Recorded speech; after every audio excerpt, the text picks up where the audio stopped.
New York Mets new starter Kodai Senga made his spring training debut yesterday, and since he's my early pick for NL Rookie of the Year, I thought I'd give a quick breakdown on what I saw.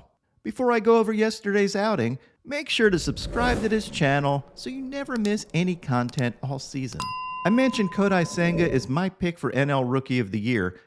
Right now he's tied for third favorite with Miguel Vargas, and behind Jordan Walker and Corbin Carroll. And he's sitting at plus 850 on the FanDuel odds board.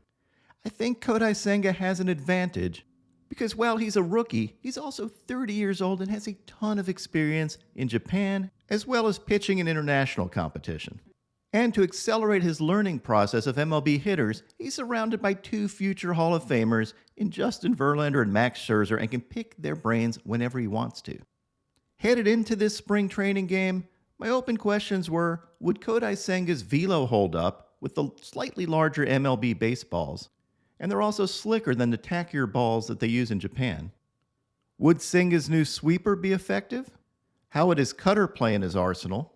And would the pitch he's most known for, the ghost fork, be effective, both with MLB baseballs as well as fooling hitters? Lastly, how would the pitch clock affect Senga? Would the faster pace mess him up and make him feel rushed? Here's what I learned in yesterday's game. I thought Senga's fastball looked really good. He averaged 97 miles an hour on his fastball and touched 98.6. For comparison, Zach Wheeler had an average fastball of 95.9 miles an hour last year with 13.6 inches of drop and 9.2 inches of run. Senga averaged 97 with 13.6 inches of drop and 8.8 inches of run. Now, I'm not saying Senga is going to be better than Zach Wheeler, but in terms of fastball, that seems to be a really good comparison.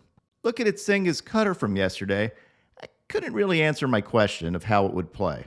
He only threw it in the zone once, and it was an elevated cutter, getting the swing and miss. He seemed to have good velocity on his cutter, averaging 89.5 miles an hour and topping out at 90.6, and had about 2 or 3 inches of cut.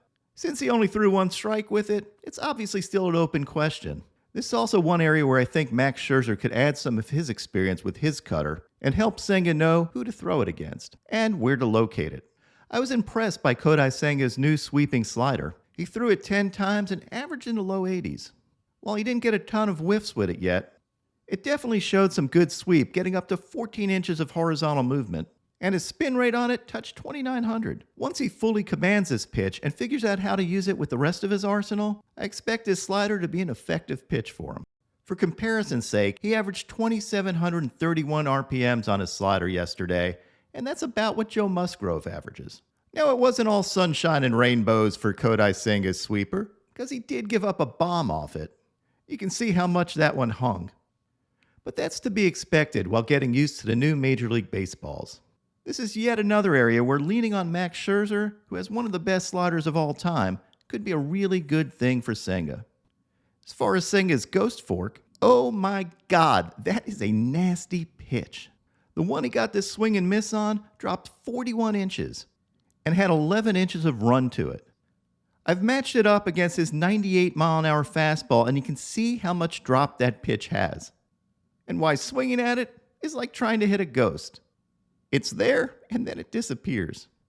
What makes this pitch effective is it has a very low spin rate, averaging just over 1,000 RPMs. And he adds some gyro spin to the ball, think of a bullet, which makes it drop faster than a pitch that has more backspin.